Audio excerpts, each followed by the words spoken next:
To all of my haters over there, who say I use too much management speak, well, I don't know how I can be any clearer.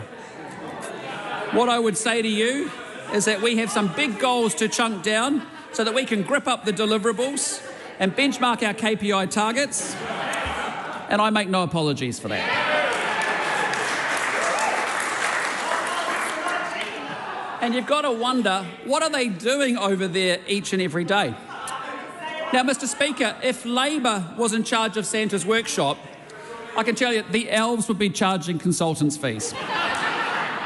The sleigh would cost $4 billion, and the reindeer would be working from home.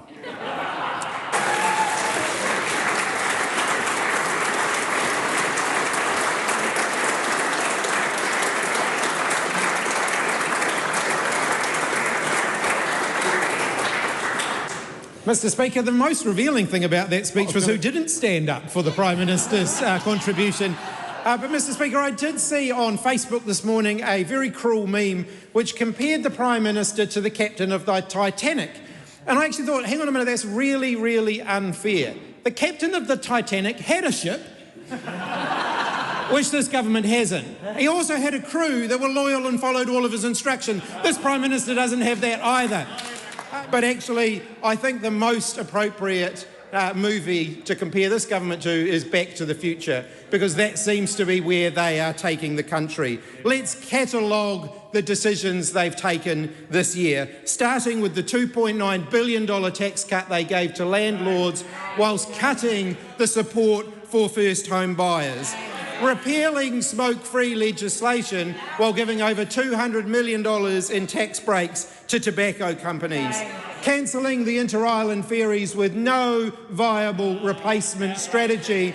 I could spend the rest of my speech just talking about the various yoga positions the government have demonstrated over the last week when it comes to their potential alternative. The Dunedin Hospital thrown into limbo by this government. A hiring freeze in our health system when it is under so much pressure. They promised they weren't going to cut frontline services. How's that working out for those frontline services that are having their funding cut, that have got hiring freezes in place, or in many cases are actually having to lose staff? How do the health workers who are being taken off medical duties to sit on reception desks feel about the promise of no cuts to frontline staff?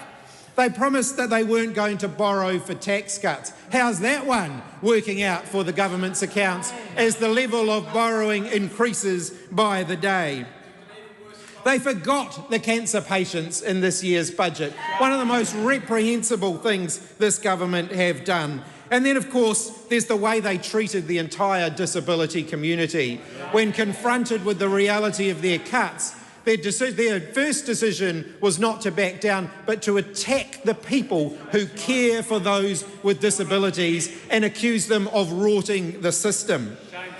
They brought forward perhaps the most divisive debate on race relations this country has seen in a generation.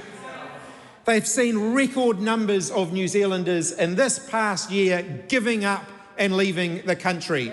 Remember when John Key stood in the Wellington Stadium to decry Kiwis leaving? You'd need more than the Wellington Stadium now. It simply would not be big enough.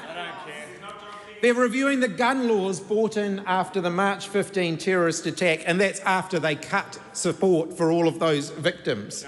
They've made it clear, well, they haven't made it clear, but everyone else has made it clear, including the Commissioner of Police, that they're not going to hit their target for recruiting more police. They've changed the goalposts on child poverty reduction targets after it became clear they weren't going to meet them. They promised to continue building state houses in opposition, and then they've basically cut funding to build any new state houses. They got rid of free prescriptions, got rid of half-price public transport, got rid of free early childhood education for 2-year-olds, cut the school lunches program, cancelled school bus routes, cut $3 billion from climate funding.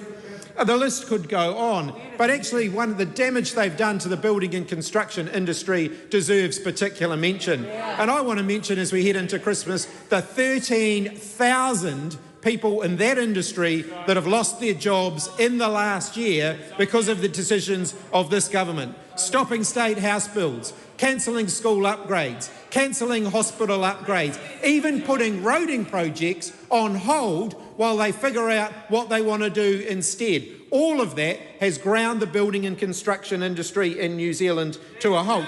But their priorities say everything, don't they? Because while they won't build any more state houses, they'll spend $7 million on a couple of new ministerial offices for their staff.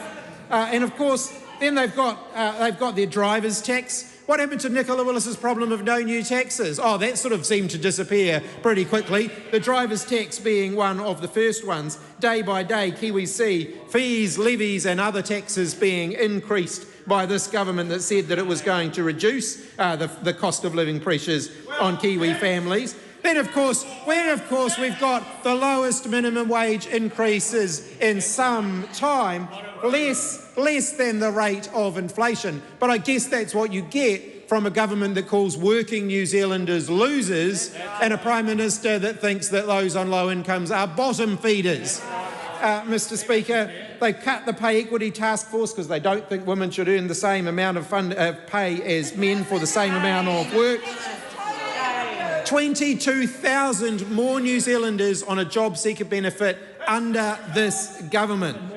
They said they'd prioritise the parent visa category in immigration. Nothing from them on that yet. They campaigned on bringing down rates, and yet rates are increasing at record levels because of the decisions that they have taken. They've walked the police back from being involved in family harm incidents, despite the fact that we know that's one of the contributing factors to levels of violent crime in the community. Their boot camps have been an absolute failure, as everybody told them they were going to be.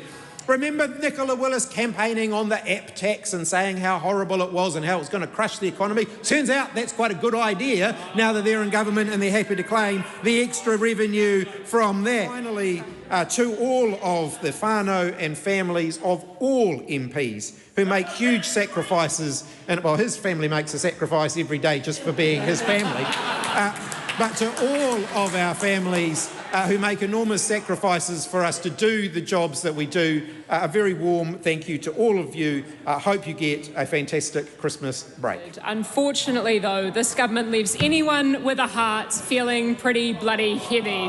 What I remember from Sunday school, Mr. Speaker, is that the point of Christmas is supposed to be about love. But love is so abstract in this building. In fact, I'd say... We're at the end of the year, and we're heading for Christmas, and there should not be a case where someone can get up and swear in this Parliament, like we just heard. To be honest, there was so much noise going on, I didn't actually hear what the member said. All I could hear was something about Sunday school, which is not really going to line up with the idea that she was swearing. What is the swear word that's being accused? Well, you tell me. What'd you say? Well, I can start the speech again if you'd like, Mr. Speaker. Mr. Speaker, politicians file in here and use fancy words and actively distance the people that they say that they are supposed to represent. And Mr. Speaker, it makes people feel crazy, because it is crazy. And I know that these end-of-year debates are supposed to contain a few good jabs and jokes. Political party leaders, as our Prime Minister amply demonstrated, are handed speeches by their staff members to make us all sound a little bit funny and perhaps maybe like normal people. We come in here and we deliver them and we wait for the clock to tick over. And that's that. The parliamentary year is over. The game shuts up shop. But Mr. Speaker, this game sucks. And Mr. Speaker, the people out there know it. And the people up there in the gallery and members of the media know it too. Right now, you win this political game, not necessarily by improving society, not by doing what the evidence says will mean that people and planet are healthier.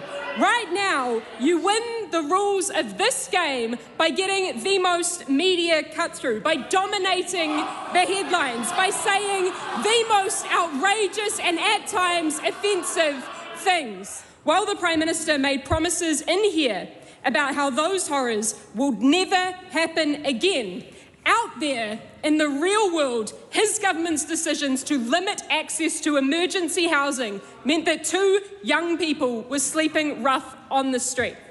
I don't have anything funny to say about that. Children are homeless because of the decisions that are made in this place. And Prime Minister, I frankly do not understand. I don't understand why your government has knowingly and actively made choices to put more kids in poverty and to pour fuel on the climate crisis fire. Prime Minister, your government tells us that your top priority is economic growth and prosperity, but your very own half-year economic and fiscal update released yesterday showed us that your government's decisions to mercilessly cut public spending is actively deteriorating that growth and that productivity that you say that you care about. This government tells us that it's all about the economy, while threatening the vital ecosystems that underpin life as we know it. Where do you think that economy comes from? The government is making more people unemployed than punching down on those beneficiaries. The government tells us that it cares about localism, then it strips away local decision-making. The government is enabling mining in conservation land and commercial fishing in high protected areas. Where I come from, Mr. Speaker, words mean things. But in this place, you cannot say that somebody is lying if they are lying. In this place, you cannot say that something is racist if it is racist. Mr. Speaker, we can get up here at the end of the year and we can make jokes, but we cannot call a spade a spade. And your support on the Treaty Principles Bill didn't even cost your coalition partner a bottom line. Mr. Prime Minister, has selling out on everything that matters been worth it for the price of power? Because if the estimated 100,000 people that this government has managed to mobilise against their attacks on Te Tiriti o Waitangi tell us anything, it is that your power, Mr. Prime Minister, will be fleeting. Despite the coalition's best attempts to divide and conquer this country, I have never seen the people more unified to uphold our founding agreement. People understand that Te Tiriti o Waitangi protects all of us, that it is a shield against giant multinational corporations exploiting Aotearoa, the final safeguard against unfettered greed, but more than that, our guidebook to a fair, just, peaceful today and tomorrow.